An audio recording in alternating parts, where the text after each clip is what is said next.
We went on a 4-week US road trip, and in the last episode, we embarked on an unforgettable journey from Washington, D.C., kicking off our epic expedition across the southern United States. We soaked in the breathtaking views of Shenandoah National Park, stumbled upon unexpected delights along the Blue Ridge Parkway, and immersed ourselves in the vibrant culture of Asheville, North Carolina. After driving through 2 states in our first 3 days, we were now entering our third, Tennessee. We set our sights on Nashville. We were heading for Music City for the 4th of July. To not spend a whole day in the car, we decided to spend the night outside of Knoxville and drive the last 3 hours on the morning of the 4th of July. But on our way to Knoxville, we had to stop for gas, and we stumbled upon the biggest gas station in the world. No, I mean the actual biggest gas station in the world. Buc-ee's Surveyville, a 74,000 square feet gas station with 120 gas pumps. It's absolutely massive. Buc-ee's is a chain of large format travel centers spread throughout the southern United States. They're known for their massive locations and clean restrooms. The location in Surveyville, Tennessee was brand new and had opened just a week before we got there, and it blew our minds. This was the first Buc-ee's of our trip, but it sure wasn't going to be the last. After leaving Buc-ee's, we spent the night at a hotel outside of Knoxville, getting ready for the big day that was to come. Da er kjøleboksen stacked for 4th of July. Er du klar for å feire 4th of July, Daniel? Ja. Det blir kjempebra det. We hit the road early on the 4th of July.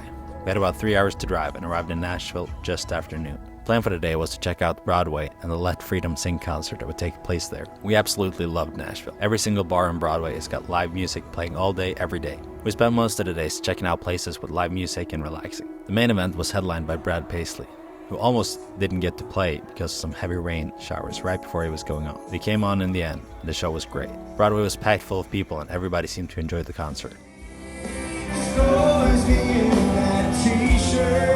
And after the show, we got to see one of the biggest fireworks displays we've ever seen. A show where the Grammy-winning Nashville Symphony plays synchronized with the pyrotechnics. A great end to an awesome day.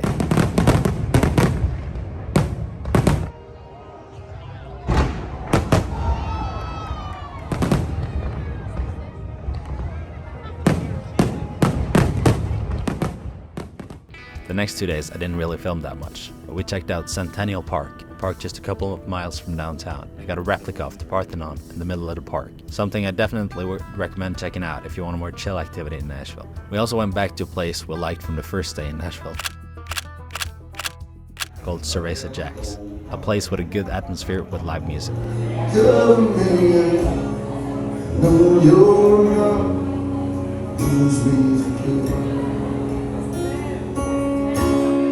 And after a great 3 days in Nashville, we were ready to keep moving.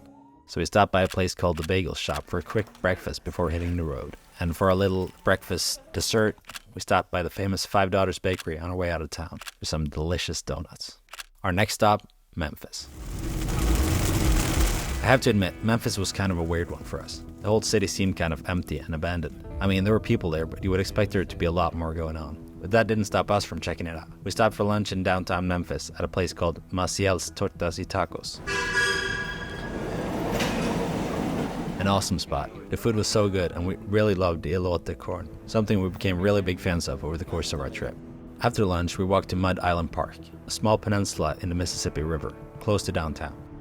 This was a weird experience. The park definitely has seen better days. Features a big Memphis sign and a scale model of the lower Mississippi River, and a 5,000-seat amphitheater, but everything was very run down except for the Memphis sign. And while we were there, it almost seemed like the whole park had been abandoned. This was a nice day in the middle of summer, and except for a few other tourists, we were the only ones there. Oh wait, you have it on video. Wait. Oh. Litt rar plass dette her, da. Veldig snål plass. Helt forlatt. Ser ut som en ghost town. After walking back to downtown, we checked out the famous Beale Street.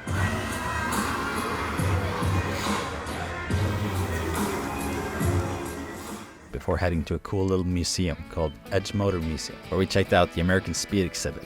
It showcases the rise, plateau, and fall of the American sports car. A museum I definitely would recommend stopping by if you have any interest in cars or history.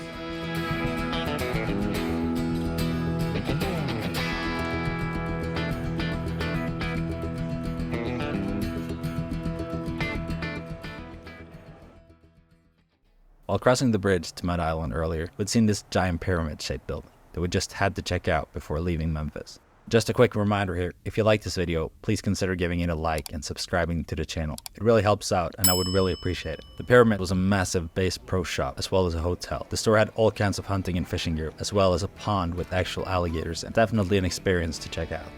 After an eventful day in Memphis, we were ready to keep on driving, heading for our 4th and 5th states of our trip, which included just a short stop for lunch when driving through Arkansas, before heading to the small university town of Stillwater, Oklahoma. This might not be a stop that makes everybody's road trip itinerary, but we had our reasons. My brother Daniel actually lived here for a year, when he did an exchange program for his last year of high school. We spent the days here checking out where Daniel went to school, and with him showing us around Stillwater, as well as meeting up with Daniel's host family that he lived with during his year in the US. A great little stop that was welcoming after visiting bigger cities like Nashville and Memphis.